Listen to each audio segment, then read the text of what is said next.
Salam sejahtera dan salam Sarawakku sayang. Buletin UKAS edisi malam 15 Mac 2021 bersama saya Janet Bennett. Tumpuan berita, permohonan vaksinasi bagi 5,703 pendidik dan pengasuh di Institusi Pendidikan Awal Kanak-Kanak IPAKK telah diluluskan bagi fasa pertama.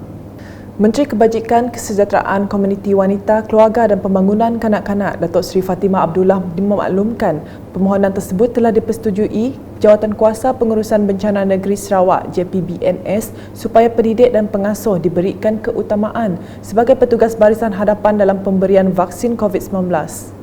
Kita berterima kasih kepada pengerusi SDMC kerana kerana beliau bersetuju, Datuk Ahmad Douglas bersetuju dan beliau minta kita hantar senarai nama. Jadi kita sudah sediakan dari segi statistik maklumat pendidik dan pembantu pendidik di IPAKK setakat 11 Mac kita buat ikut daerah, kemudian nama iaitu agensi ataupun jabatan yang berkaitan. Jadi ikut daerah. Beliau berkata demikian dalam sidang media berhubung vaksin IPAKK di Kuching pada Isnin. Beliau menambah permohonan ini dibuat dengan mengambil kira tugas pendidik dan pengasuh IPAKK yang terpaksa membuat sentuhan fizikal dengan murid semasa melakukan tugas. Dalam perkembangan sama, Datuk Seri Fatimah memberitahu setiap taska dan tadika yang berdaftar di negeri ini telah menerima geran tahunan khas GTK berjumlah RM5,000 setahun. Jelasnya, baru-baru ini Kerajaan Sarawak telah memutuskan untuk menambah 2 lagi tujuan bagi penggunaan GTK tersebut.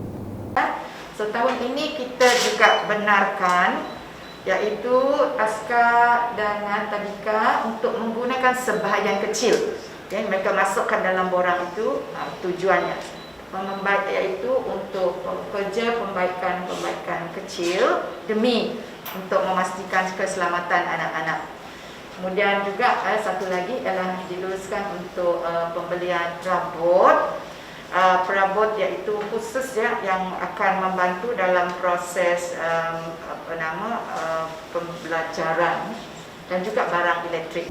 Justru beliau memberitahu permohonan boleh dilakukan mulai 15 Mac 2021 sehingga 30 April 2021 melalui pautan laman web rasmi kementeriannya seperti yang tertera.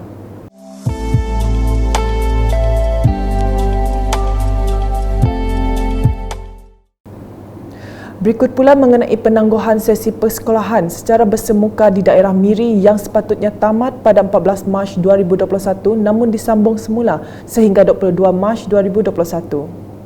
Menteri Bertanggungjawab Jawatankuasa Pengurusan Bencana Bahagian JPBB Miri, Datuk Lee Kim Shin, dalam kenyataan media pada Ahad berkata, satu mesyuarat telah diadakan bersama jabatan dan agensi berkaitan dengan keputusan penangguhan ini telah dimaklumkan kepada JPBN Sarawak.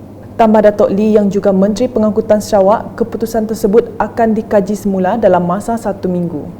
Bagi sekolah-sekolah rendah di daerah Marudi, Telang Usan dan Beluru akan beroperasi seperti yang dirancangkan.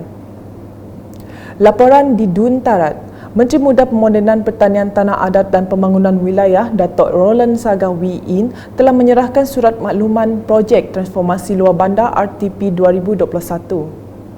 Beliau menyempurnakan majlis itu di Dewan Serbaguna Kampung Sinjok dan Dewan Kampung Patu pada Ahad.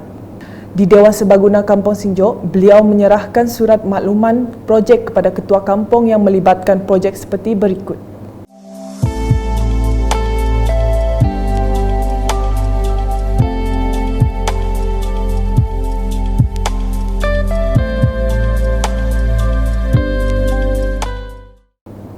Manakala di Dewan Kampung Patu, projek adalah termasuk seperti yang tersenarai.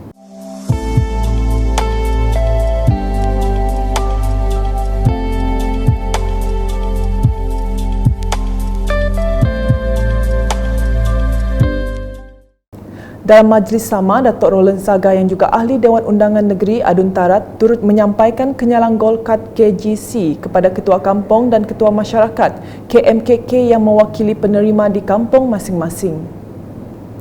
Beralih ke laporan harian COVID-19, JPBNS dalam kenyataan medianya pada Isnin memaklumkan Kampung Bintawak Kuching akan dikenakan Perintah Kawalan Pergerakan Diperketatkan PKPB berkuat kuasa 16 Mac 2021 sehingga 29 Mac 2021. Keputusan tersebut dibuat memandangkan kes positif dari kampung ini kian meningkat. Dalam kenyataan sama, memaklumkan Sarawak mencatatkan satu kes kematian akibat jangkitan COVID-19. Kes kematian ke-91 itu melibatkan seorang wanita warga tempatan Sarawak berumur 64 tahun mempunyai komorbid penyakit yang telah mendapat rawatan di Hospital Kapit sebelum dirujuk ke Hospital Sibu.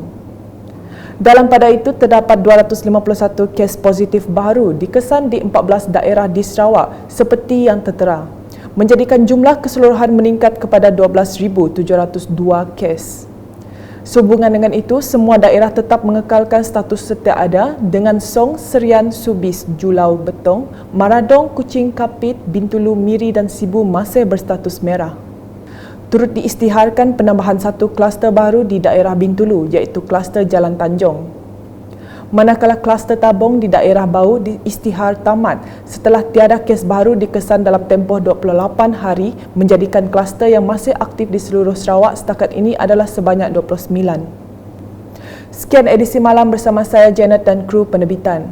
Berita lebih lanjut boleh didapati di semua platform media sosial UKAS termasuk portal ukas.sarawak.gov.my dan pastikan anda subscribe UKAS channel di YouTube.